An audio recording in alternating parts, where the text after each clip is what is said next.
नमस्कार। आज हम भारत के संविधान में जो भाग हैं इनके बारे में चर्चा करेंगे। इससे पहले हमने देखो भारतीय संविधान में ग्रहण किए गए स्रोत भी पढ़ लिए, साथ साथ जो अनुसूचियां थी 12 उसका भी अध्ययन कर लिया था। और आज हम पढ़ेंगे भारत में या भारत के संविधान में जो भाग है उनके बारे में। देखो, भारत के संविधान की बात करें तो भारत के संविधान में 22 भागों का उल्लेख है। कितने भागों का उल्लेख है? यानी 22 भागों का उल्लेख है। यदि भारतीय संविधान की बात करें तो भारतीय संविधान में कितने भागों का उल्लेख है? 22 भागों का उल्लेख है। लेकिन यदि उप विभाग सहित बात करें तो देखो, उप विभाग सहित उपभाग कितने हैं? 25। यानी उपभाग सहित बात करें तो कितने हैं? 25। वैसे भारत के संविधान में भाग का उल्लेख था 22 भाग, लेकिन कुछ भाग नष्ट कर दिए, हटा दिए गए हैं और कुछ नए भाग शामिल किए गए। इस कारण वर्तमान में इनके उप विभाग से कितने हो गए? 25। अब देखो, यदि एक जो भाग था वो निरस्त किया गया था, भाग 7। कौन सा भाग? यानी भाग 7 था जिसमें अनुच्छेद था 238।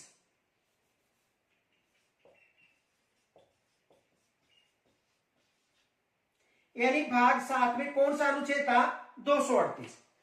तो भाग 7 निरस्त किया गया है, यानी हटाया गया है और 4 भाग नए शामिल किए गए हैं।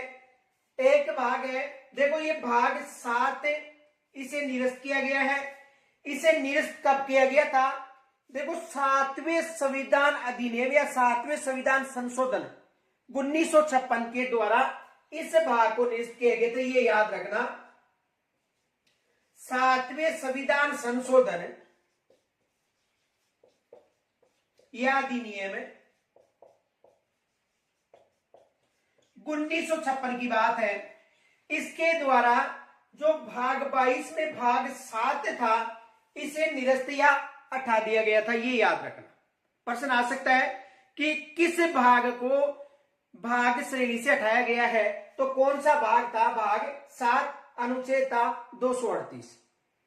अब जो नए भाग शामिल किए गए हैं इनमें देखो, एक भाग यदि शामिल की बात करें तो भाग 4 में 4 का शामिल किया गया था।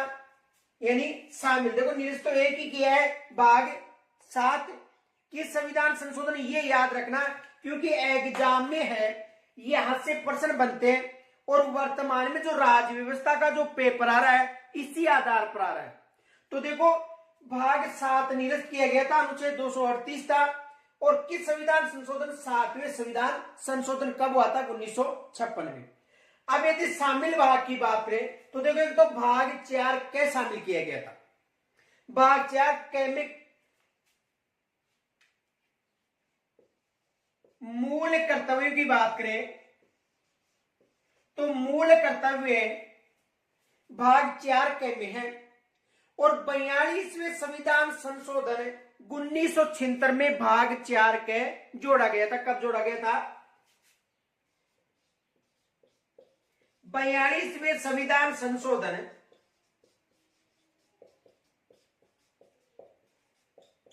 और 42वां संविधान संशोधन कब हुआ था? 1976 में। तो 42वें संविधान संशोधन में भाग 4 के को शामिल किया गया था और इसमें मूल कर्तव्यों का उल्लेख है। अब देखो, एग्जाम में यह भी प्रश्न बन सकता है कि मूल कर्तव्यों का उल्लेख भारतीय संविधान यानी मूल भारतीय संविधान में नहीं था।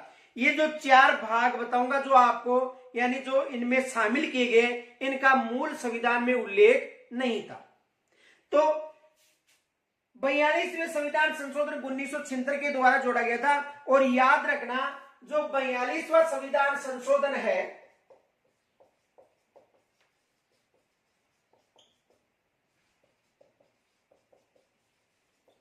इसे मिनी संविधान भी कहा जाता है। मिनी संविधान, यह भी याद रखना, जो 42वां संविधान संशोधन है इसे मिनी या लघु संविधान भी कहा जाता है।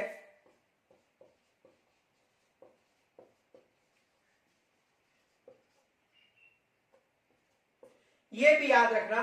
यानी मिनी संविधान या लघु संविधान किस संविधान संशोधन को कहा जाता है? 42वें संविधान संशोधन को मिनी संविधान या लघु संविधान संशोधन कहा जाता है, ये याद रखना।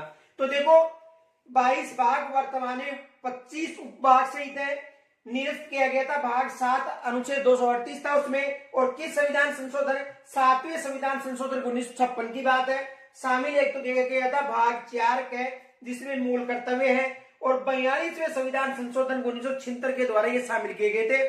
और जो मूल कर्तव्य हैं ये रूस के संविधान से ग्रहण किया गया था, या सोवियत संघ, पहले एक सोवियत संघ था लेकिन वर्तमान में रूस, तो रूस के संविधान से ग्रहण किया गया था। एग्जाम में यहां से भी प्रश्न बन सकता है। पीछे आपको सूत्र बताया था मैंने, जो विदेशी स्रोत ग्रहण करने के, आनी आज 10-20 को गपा करूं। करू का मतलब क्या का मतलब कर्तव्य यानी मूल करते, रू का मतलब रूस, यानी पीछे अच्छी तरह समझाया था आपको। तो भाग 4 के मूल कर्तव्यों को शामिल किया गया था 42वें संविधान संशोधन से। और मूल कर्तव्य किस देश से ग्रहण किए गए थे?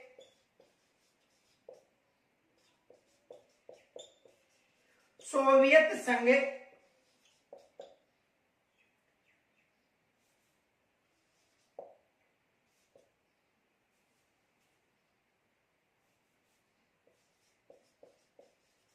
या रूस। तो यहां तक समझ में आ गया होगा। और 42वें संविधान संशोधन को मिनी संविधान कहा जाता है, मिनी संविधान संशोधन कहा जाता है। यहां तक आप स्क्रीनशॉट ले सकते हो।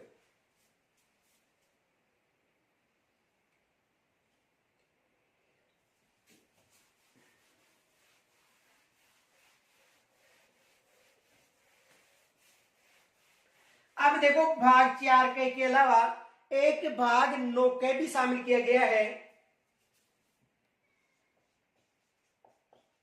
भाग 9 के, और भाग 9 के में नगर पालिकाएं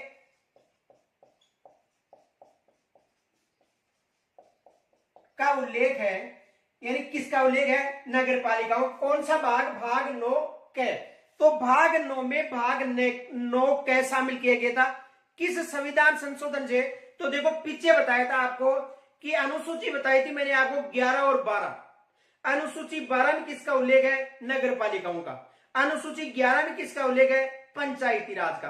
तो देखो पंचायती राज संबंधी अधिनियम था 73वां संविधान संशोधन 1992 के तहत। और नगर पालिका संबंधी था 74वां संविधान संशोधन 1992 के तहत। तो देखो नगर पालिका यानी इसे जो भाग 9 के था, इसे 74वें संविधान संशोधन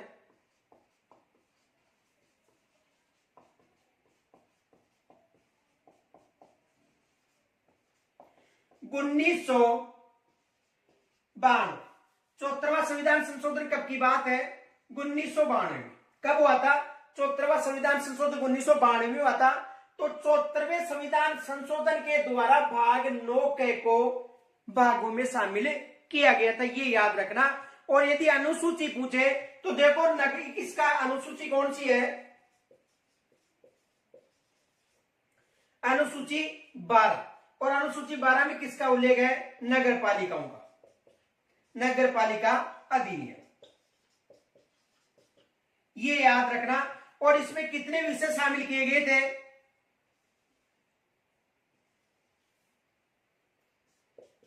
18 विषय या मद शामिल थे। समझ में आ गया होगा। तो देखो भाग 9 के भी शामिल किया गया जिसमें नगर पालिकाओं का उल्लेख है। 74वें संविधान संशोधन 1992 के दौरान से शामिल किया गया था और लागू किया गया था जून 1993 में। याद रखना नगर पालिका यानी 74वां जो संविधान अधिनियम था या संशोधन था, ये लागू कब हुआ था? ये लागू हुआ था जून 1993 में। और पारित कब हुआ था? 1992 में, ये याद रखना। यदि पारित पूछे 74वां संविधान संशोधन तो 1992 बताना है, और यदि लागू पूछे तो जून 1993 बताना है। यहां तक स्क्रीन छोड़ ले सकते हो।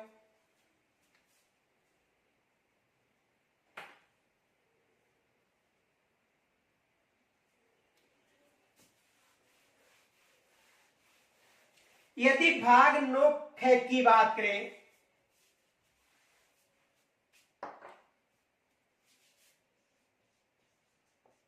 भाग नो ख। तो ख में देखो किसका उल्लेख है? सहकारी समितियों का।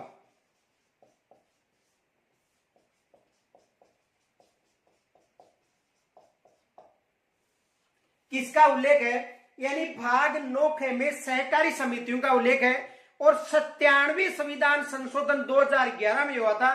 तो 97वें संविधान संशोधन के तहत इसे शामिल किया गया था। किसे? भाग 9 जो सहकारी समितियां, ये याद रखना। तो किस संविधान संशोधन के द्वारा? 97वें संविधान संशोधन या अधिनियम, माना एक ही बात है। और कब हुआ था? 2011 में इसे शामिल किया गया था। किसे? भाग 9 यानी सहकारी समितियों का। अब यदि भाग 14 की बात करें,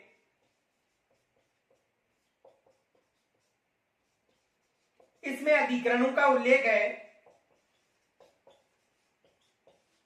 और इस भाग को 42वें संविधान संशोधन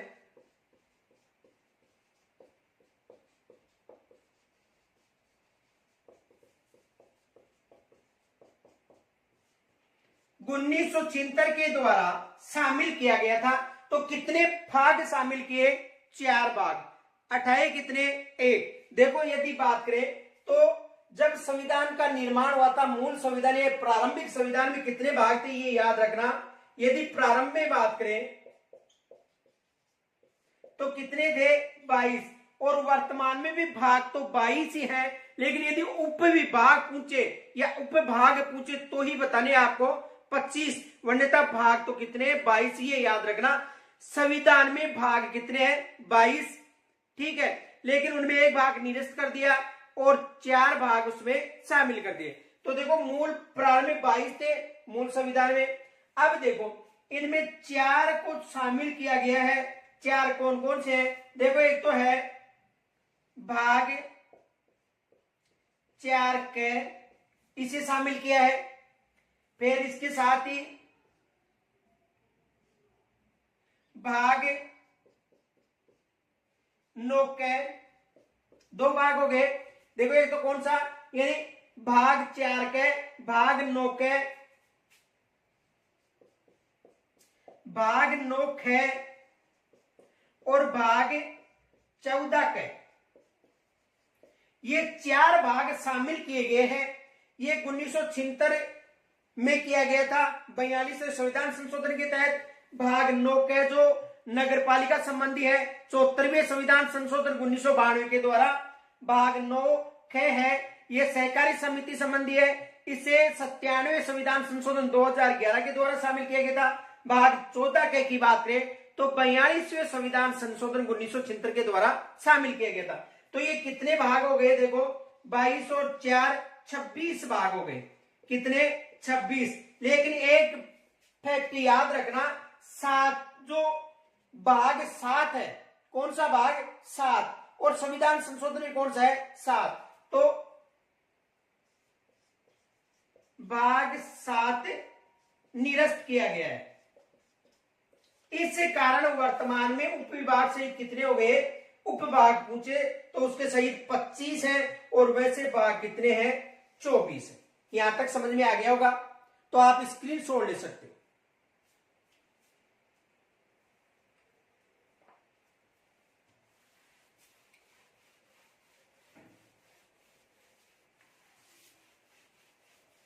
अब देखो यदि भाग 1 की बात करें तो भाग 1 में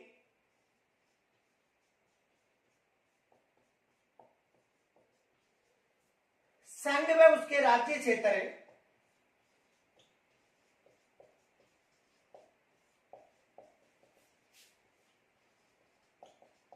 का उल्लेख है। भाग 1 में किसका उल्लेख है? संघ व उसके राज्य क्षेत्रों का उल्लेख किस भाग में है? भाग 1 में है। अब देखो इसमें अनुच्छेद कितने हैं? यदि अनुच्छेदों की बात करें तो अनुच्छेद 1 से लेकर 4 तक। कितने अनुच्छेद है? अनुच्छेद 1 से लेकर 4 तक। आपको मैं 7 बाकी 7 ऐसे अनुच्छेद ही बताऊंगा जो एग्जाम में पूछे जाते हैं। देखो जो फर्स्ट ग्रेड हो या सेकंड ग्रेड हो या थर्ड ग्रेड हो, इन भर्तियों में जो राज्य व्यवस्था के प्रश्न है, यदि संपूर्ण राज्य व्यवस्था आपको समझ में नहीं आएगी तो आप प्रश्न नहीं कर सकते हो, क्योंकि उससे संबंधित प्रश्न बनाए जा रहे हैं। तो यदि संबंधित प्रश्न आपको याद करने हैं तो मेरे साथ बनी रहिए, जितनी कोशिश होगी उतनी कराने की कोशिश करूंगा। तो देखो अभी यहां से क्या प्रश्न बन सकते हैं। देखो भाग 1 की बात करें, संघ और उसके राज्य क्षेत्र, और अनुसूची 1 में भी संघ और उसके राज्य क्षेत्रों का उल्लेख था, ये याद रखना। भाग 1 में भी संघ व उसके राज्य क्षेत्रों का उल्लेख है, और प्रथम जो अनुसूची थी उसमें भारत के राज्य और संघीय क्षेत्र का उल्लेख था।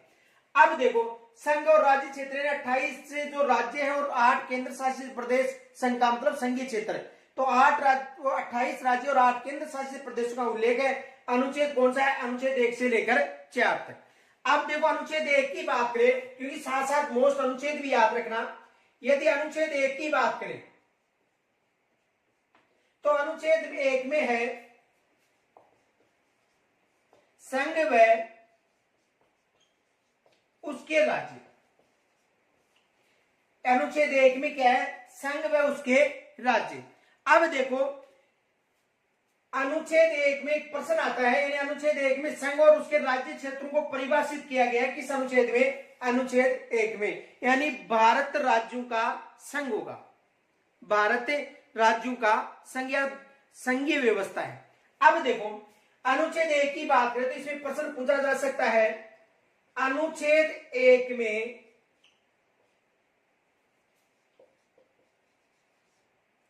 संघीय क्षेत्र के लिए, या अनुच्छेद 1 में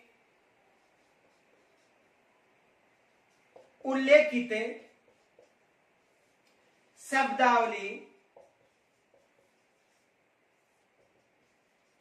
भारत राज्यों का संघ है।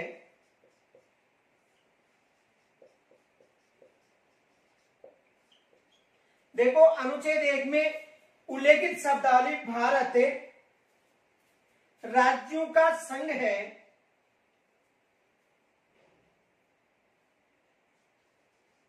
किस देश के संविधान से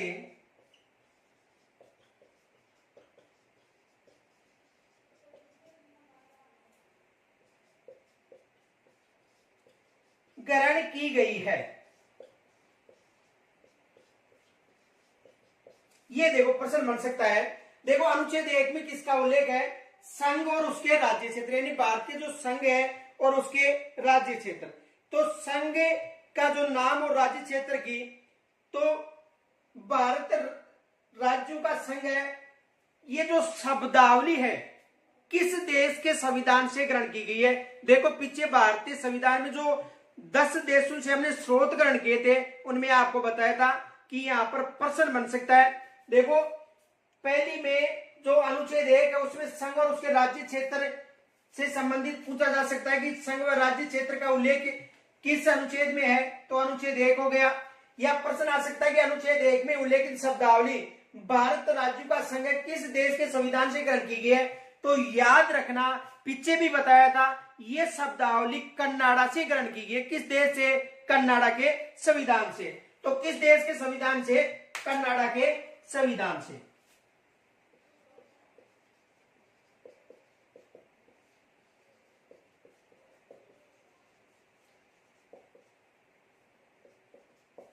किस देश के संविधान से ग्रहण की गई है? कनाडा के संविधान से ग्रहण की गई। ये एग्जाम में प्रश्न बन सकता है। अब देखो इससे यानी 1 से 4 तक जो मोस्ट अनुच्छेद है उनकी चर्चा करेंगे। तो एक अनुच्छेद 1 याद रखना, राज्य व संघीय क्षेत्र का उल्लेख, और इसमें जो हम भारतीय भारत राज्यों का संघ है ये शब्दावली कनाडा से ग्रहण की है, यानी संघीय व्यवस्था भी किस देश से ग्रहण की गई है? कनाडा से। तो यहां तक स्क्रीनशॉट ले सकते हो आप।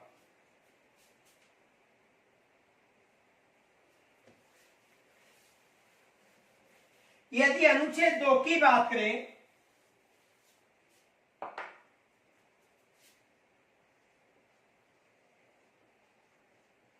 तो अनुच्छेद 2 में नए राज्यों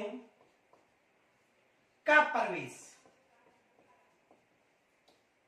यानी कोई भी नया राज्य है उसका जो प्रवेश का उल्लेख है वो किस अनुच्छेद में है? अनुच्छेद 2 में। यानी कोई भी नया राज्य प्रवेश, जैसे मान लो कोई भी भारतीय सीमा के पास में किसी भी देश पर अधिकार करके उसकी क्षेत्र को शामिल करके उसे जिले के रूप में या शामिल किया जाता है, तो नए राज्य का प्रवेश अनुच्छेद 2 में। अब देखो यदि अनुच्छेद 3 की बात करें तो देखो नए राज्य की सीमा निर्माण, यानी नए राज्य की सीमा निर्माण, नाम परिवर्तन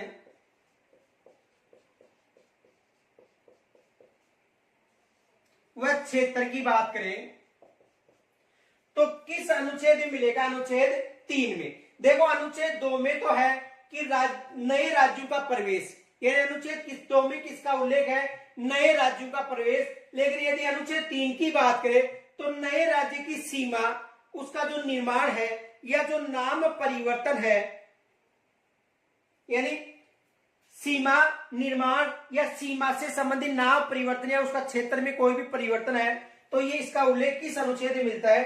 अनुच्छेद 3 में। और नए राज्यों का प्रवेश का उल्लेख किसमें मिलता है? अनुच्छेद 2 में। अब देखो यहां से क्या प्रश्न बन सकता है, ये याद रखना। देखो अनुच्छेद 2 और 3 से संबंधित प्रश्न पूछा जा सकता है।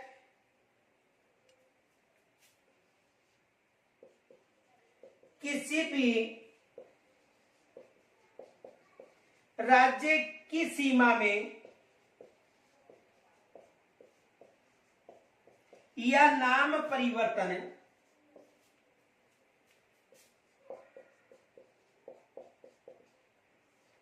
करना है तो किस अनुच्छेद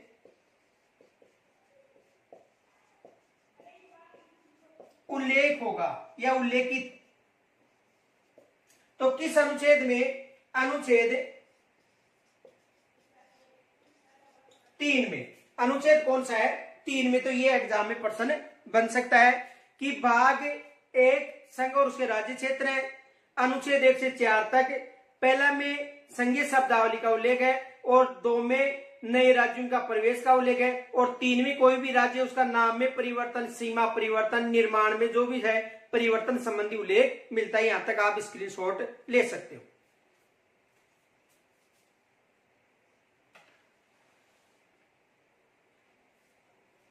अब देखो यदि भाग 2 की बात करें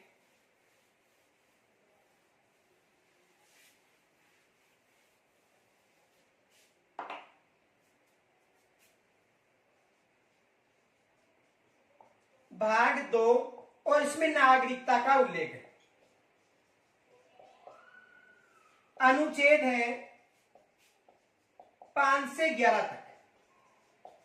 देखो भाग 2 नागरिकता का उल्लेख है और अनुच्छेद है 5 से 11 तक। यदि भाग 2 में नागरिकता की बात करें तो देखो अमेरिका में दोहरी नागरिकता है और भारत में इक्यारी नागरिकता है। लेकिन भारत में जो इक्यारी नागरिकता है ये इंग्लैंड या ब्रिटेन के संविधान से ग्रहण की गई थी, तो ये याद रखना।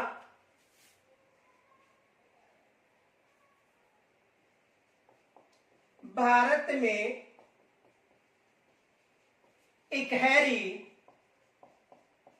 नागरिकता की व्यवस्था है।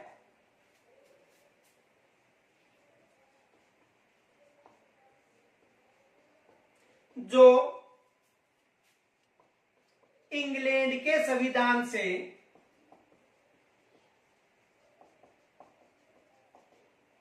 ग्रहण की गई है।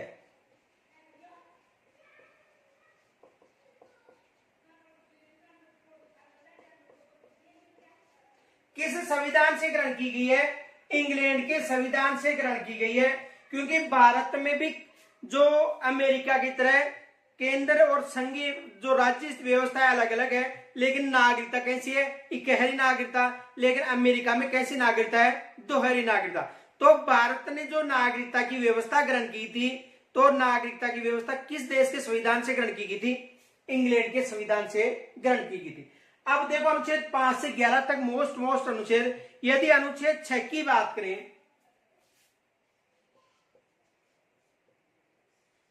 तो देखो अनुच्छेद 6 में उल्लेख है कि पाकिस्तान से भारत आने वाले जो नागरिक हैं या जो नागरिकता का उल्लेख है ये किस अनुच्छेद में है? अनुच्छेद 6 में।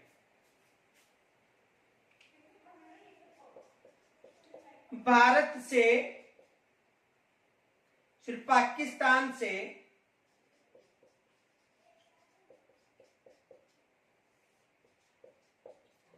भारत आने वाले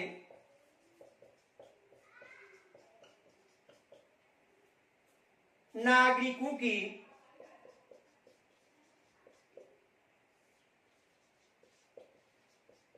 नागरिकता, इसका उल्लेख किस अनुच्छेद में है?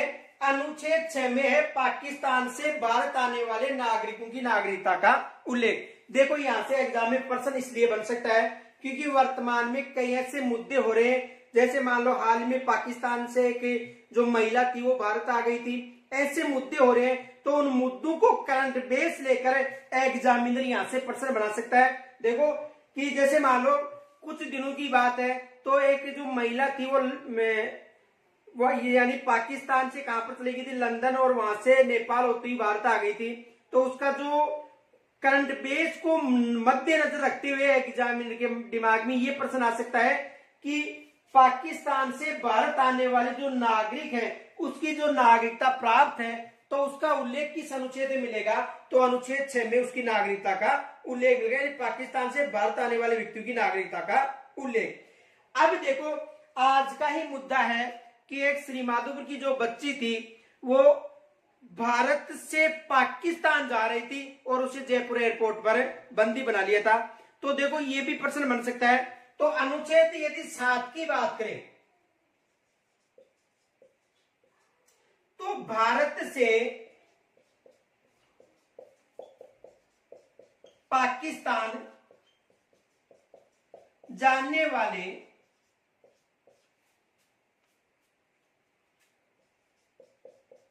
नागरिकों की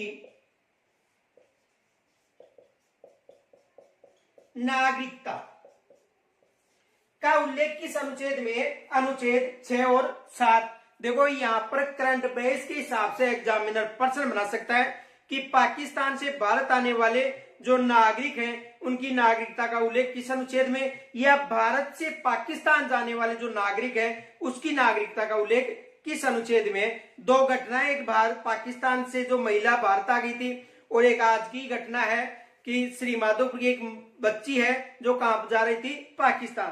तो जो एग्जामिनर है जब उसके दिमाग में ये रहता है कि पाकिस्तान आना और जाना, और वो यदि पॉलिटिकल साइंस का पेपर रहेगा तो 100% उसके दिमाग में ये अनुच्छेद जरूर आएंगे और यहां से वो प्रश्न देने की कोशिश करेगा। तो जो राज्य व्यवस्था है वो करंट बेस पर अधिक चलती है।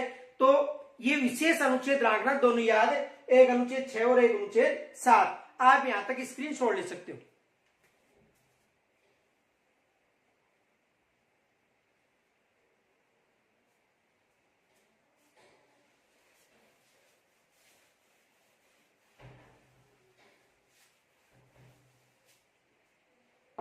यदि अनुच्छेद 9 की बात करें तो अनुच्छेद 9 में यह उल्लेख है कि स्वेच्छा से विदेशी नागरिकता ग्रहण करना। कोई भी व्यक्ति यदि स्वेच्छा से विदेशी नागरिकता ग्रहण करता है तो उसका उल्लेख किस अनुच्छेद में मिलता है? अनुच्छेद 9 में। कोई भी नागरिक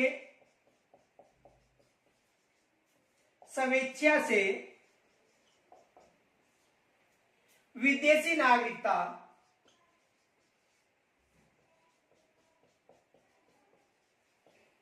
ग्रहण करता है, यानी कोई भी व्यक्ति है वो यदि स्वेच्छा, या कोई भी नागरिक है स्वेच्छा से विदेशी नागरिकता ग्रहण करता है तो उसका उल्लेख किस अनुच्छेद में मिलता है? अनुच्छेद 9 में। ये याद रखना कि विदेशी जो है, यानी विदेशी जो कोई भी नागरिक है वो स्वेच्छा से यदि विदेशी नागरिकता ग्रहण करता है तो इसका उल्लेख किस अनुच्छेद में मिलता है? अनुच्छेद 9 में। और यदि अनुच्छेद 11 की बात करें तो संसद द्वारा नागरिकता के अधिकार का उल्लेख मिलता है। अनुच्छेद 11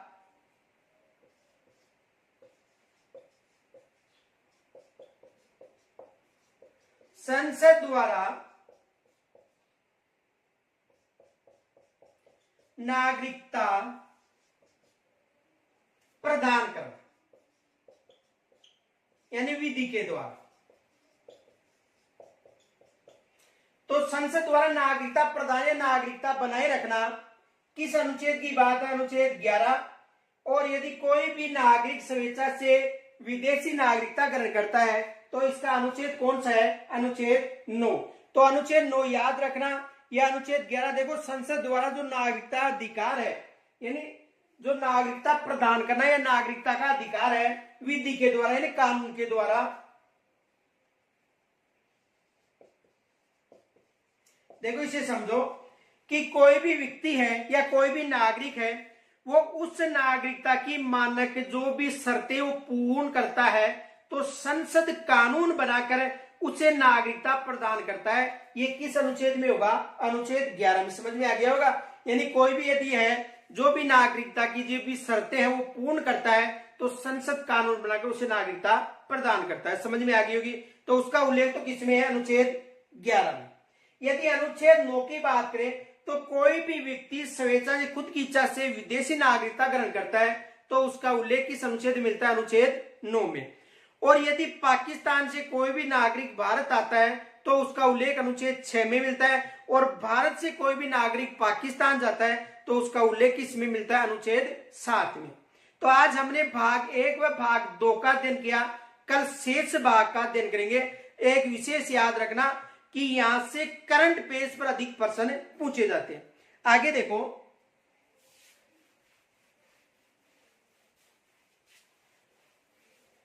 दो हमारे जो चैनल हैं, एक है जीके चोपड़ा जी,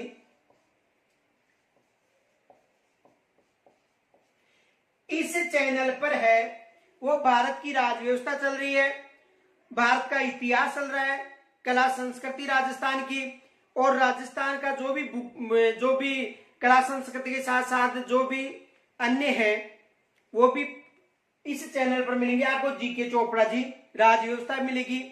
और यदि आपको केवल राजस्थान और भारत का भूगोल पढ़ना, केवल भूगोल, तो देखो ज्योग्राफी 100